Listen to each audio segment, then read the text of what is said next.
Let's talk about men's health a little bit. You brought up estrogen. Certainly it's not a concern for men because that's a woman's thing, correct? Well, I'll tell you, what's so interesting about estrogen is that men don't have a pathway in their body to process estrogen like women do. If women have too much estrogen, their body can process it. If a man has too much estrogen, unfortunately, his breasts are going to start to grow, his prostate's going to start to grow. If you watch American TV at any time, they'll come out and tell you today that half of the men, 50% of the men, it was a Massachusetts study that they're quoting, over 40 have low testosterone. So if half the men have low testosterone over 40, we definitely have a challenge going on there. And many years ago, I was at a seminar, and there was a gentleman that was speaking that said that if you're 55 years or older, statistically, gentlemen, you probably have more estrogen in your body than your mates do. And it's pretty much what I just shared with you because they don't have the ability to process it. The liver is a very important organ. Your liver processes estrogen. Men need to take B vitamins. Men need to be really wise to work on their liver. I take dandelion root and peppermint root every day. I eat beets every day, milk thistle, silymarin. Men want to be on some type of liver cleansing, liver support product just to help them over time. Minimize the chemicals that you're putting in and on in your body. And you know what? We're going to see an increased amount of men who have breast cancer over time because of estrogen. And it is everywhere. It's in the water we drink. I'm going to make this statement. It's in the air we breathe. You say, come on. Well, I thought the same thing. Let's say you have a leather car, leather seats in your car. Do you think they use organic pig hide?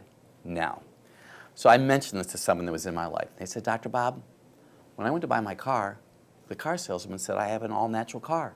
And I thought he was giving me, the heebie-jeebies about this. And I said, no, he was right.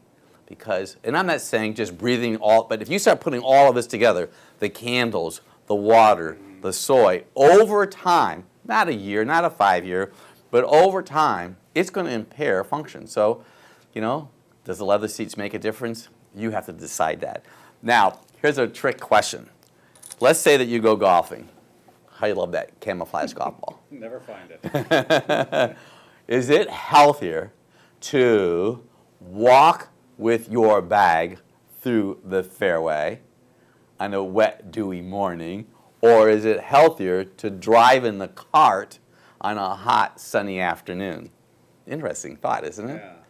And here's what's going on. If you're going to golf, you want to make sure that their dew is off the fairway.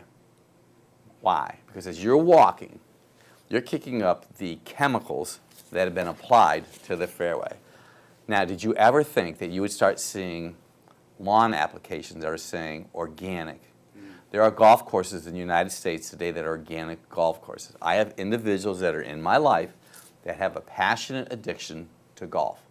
They don't just golf 18. I was recently on a flight somewhere, and some acquaintance of mine, they were planning on doing like 5 or 6 days of relentless, ruthless golf. Over time, that's going to impact your body. So, gentlemen, you want to avoid soy, because soy puts estrogen in your body.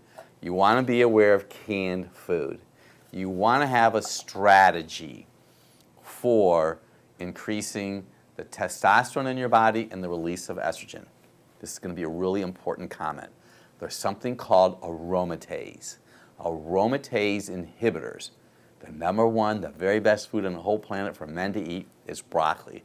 And you like get your chin up and tuck in that gut and just start eating your broccoli, because broccoli is a sulfur-based cruciferous vegetable that helps stop the conversion of testosterone to estrogen. So we have these big old boys that are pumping this up, and they take their testosterone or testosterone patches.